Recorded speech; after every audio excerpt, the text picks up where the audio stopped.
అయితే ఈరోజు పోలీసు అమరవీరుల దినోత్సవం. సో అక్టోబర్ 21 అంటే మరి ప్రతి ఏడాది జరుపుకునే అమరవీరుల దినోత్సవం సందర్భంగా మరి అమరులైన పోలీసు జవాన్లకు 99 టీవీ తరపున మరి ప్రగాఢ శ్రద్ధాంజలి ఘటిస్తూ ఇదే క్రమంలో పోలీసులు తీసుకున్న చర్యలపై కూడా మనం అభినందిస్తున్నాం. సో మొత్తానికి డీజీపీ శివధర్ రెడ్డి తనకంటూ ఒక మార్కును చూపించే ప్రయత్నం చేశారా అనే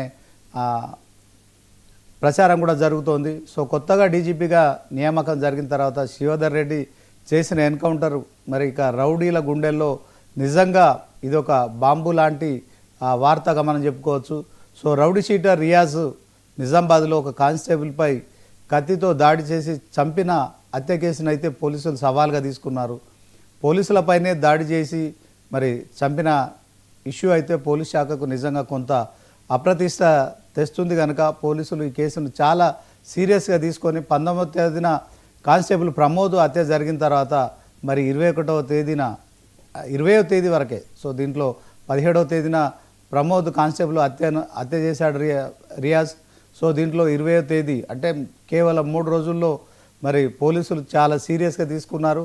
మరి తమ డిపార్ట్మెంట్కు సంబంధించిన ఒక కానిస్టేబుల్ని హత్య చేయడము, ఒక రౌడీ షీటర్, అది కూడా అందులో ఒక కేసు దర్యాప్తులో మరి అనుమానితుడిగా సిసిఎస్ పోలీస్ స్టేషన్కి తీసుకువెళ్తున్న క్రమంలో మరి సిసిఎస్ పోలీస్ స్టేషన్ కానిస్టేబుల్పై కూడా మరి కత్తితో దాడి చేయడం కావచ్చు, ఆ దాడిలో కానిస్టేబుల్ చనిపోవడం. సో దాంట్లో మరి బైక్పై తీసుకువెళ్తున్నాడు అతను, బైక్పై కానిస్టేబుల్ నడుపుతున్నాడు, మధ్యలో రియాజ్ కూర్చున్నాడు, వెనుక ఇంకొక వ్యక్తి కూడా కూర్చున్నాడు. సో మధ్యలో కూర్చున్న రియాజ్ తన దగ్గర ఉన్న కత్తి తీసి పొడవడం కావచ్చు, తర్వాత ఆ కత్తిపోట్ల గురైన మరి ప్రమోద్ అనే కానిస్టేబుల్ చనిపోయిన సంగతి మనకు తెలిసిందే. నిన్న మధ్యాహ్నం నుంచి ఈ వార్త అయితే నిజంగా తెలంగాణ రాష్ట్ర వ్యాప్తంగా ఇటు రౌడీల్లో కావచ్చు, అటు గుండాల్లో కావచ్చు మరి పోలీసులు ఇలాంటి యాక్షన్ కూడా తీసుకుంటారా అని చెప్పి కూడా ఒక కలకలం అయితే సృష్టించింది.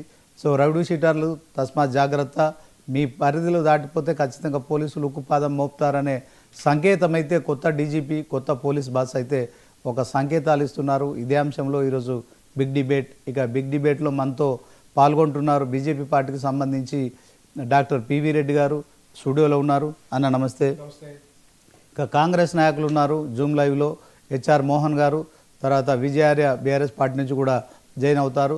So political analyst Bandaru Rammohan గారు కూడా జాయిన్ అవుతారు. ముందుగా వెంకటరెడ్డి గారితో మొదలు పెడదాం. వెంకటరెడ్డి గారు ఎలా చూస్తారు?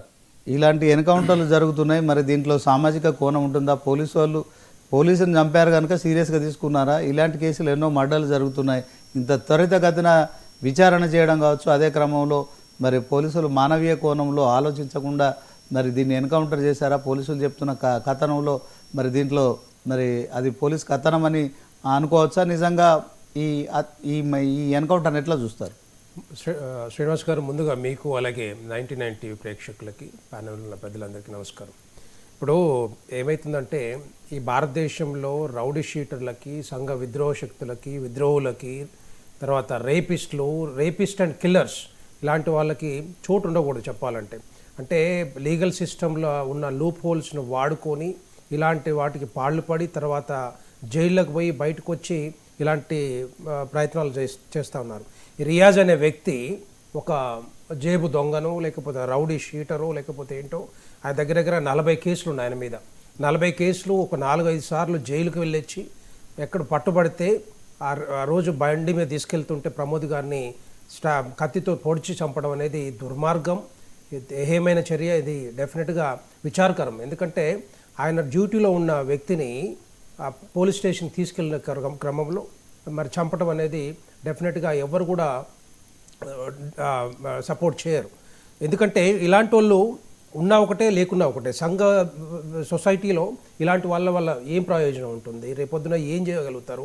ఇప్పుడు వదిలిపెట్టారు అనుకోండి, ఫర్ ఎగ్జాంపుల్ ఇలాంటి వాళ్ళు వదిలిపెడితే ఓ 10 మందిని చంపవచ్చు, తర్వాత ఒక 100 మందిని చంపవచ్చు, పెద్ద రౌడీ షీటర్ అవ్వచ్చు. తర్వాత రేపొద్దున మరి తెలంగాణ రాష్ట్రంలో ఇలాంటి వాళ్ళు ఎంతోమంది ఉన్నారో తెలియదు, కానీ ఇలాంటి వాళ్ళు మాత్రం డెఫినెట్గా నేను చెప్పాలంటే, అంటే నిన్న కూడా పోలీసు వాళ్ళు చెప్పేది ఏంటంటే పారిపోయే క్రమంలో ఆయన గన్ను తీసుకొని కాల్స్తున్నట్టుగా ప్రయత్నం చేస్తున్నట్టుగా చెప్తా ఉన్నారు. దాని క్రమంలోనే మరి డెఫినెట్గా ఎవరైనా కూడా ఒకవేళ అట్లాంటి వాడు గన్ను తీసుకొని కాల్స్తున్నాడు అంటే మనం కూడా ప్రొటెక్ట్ చేసుకోవాలి. పోలీసు వాళ్ళు కానీ లేకపోతే ఈవెన్ సామాన్య ప్రజలు కూడా ప్రొటెక్ట్ చేయాల్సిన అవసరం ఉంటుంది.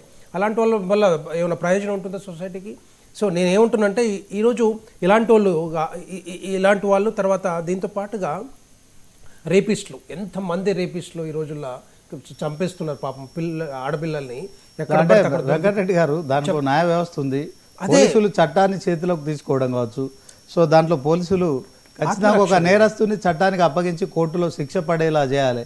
కానీ చట్టాన్ని చేతిలోకి తీసుకొని వాళ్ళ దగ్గర తుపాకి ఉందని చెప్పి కాల్చడం అనేది ఆత్మరక్షణగానే చూడొచ్చు అంటారా? డెఫినెట్ గా ఆత్మరక్షణ కదా. ఇప్పుడు ఏం చెప్తున్నారు వాళ్ళు, as per this police department వాళ్ళు ఏం చెప్తున్నారు, గన్ను తీసుకొని కాల్చే క్రమంలో వాళ్ళు ఎన్కౌంటర్ చేశాము అని.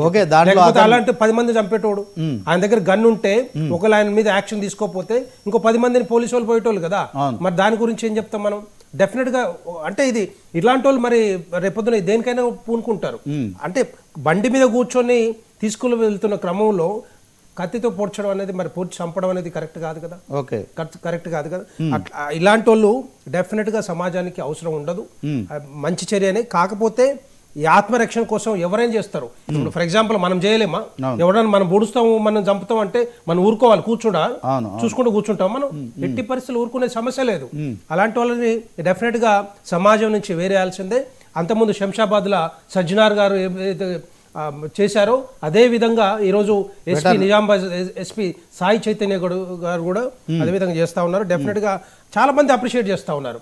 ఇట్లాంటి వాళ్ళు ఉండకూడదు, ఇట్లాంటి వాళ్ళు సొసైటీలో ఉంటే రేపొద్దున 10 మందికి 100 మందికి సమాజానికి కీడు చేసే వాళ్ళుగా డెఫినెట్ గా ఉంటారు. కాబట్టి వాళ్ళు వేరే ఆలోచనతోటి డీజీపీ శివధర్ రెడ్డి గారు కానీ లేకపోతే అంటే ఎవరినైనా కూడా వాంటెడ్గా అయితే కాల్చారు కదా, డెలిబరేట్గా అయితే ఎవరు చేయరు కదా.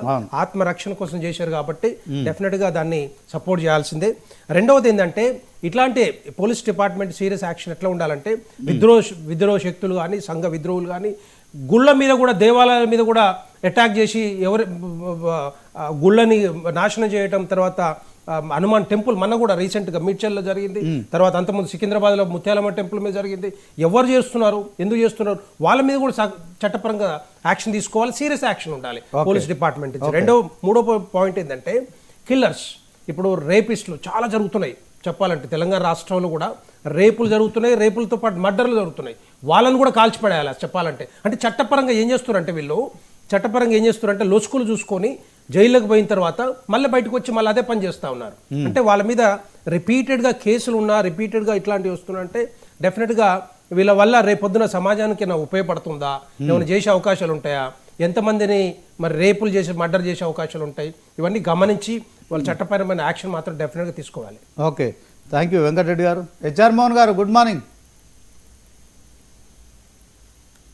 హెచ్ఆర్ మోహన్ గారు మ్యూట్లో ఉన్నారు, అన్మ్యూట్ చేసుకోండి. హెచ్ఆర్ మోహన్ గారు. సో మొత్తానికి నిజామాబాద్లో జరిగిన ఎన్కౌంటర్ అయితే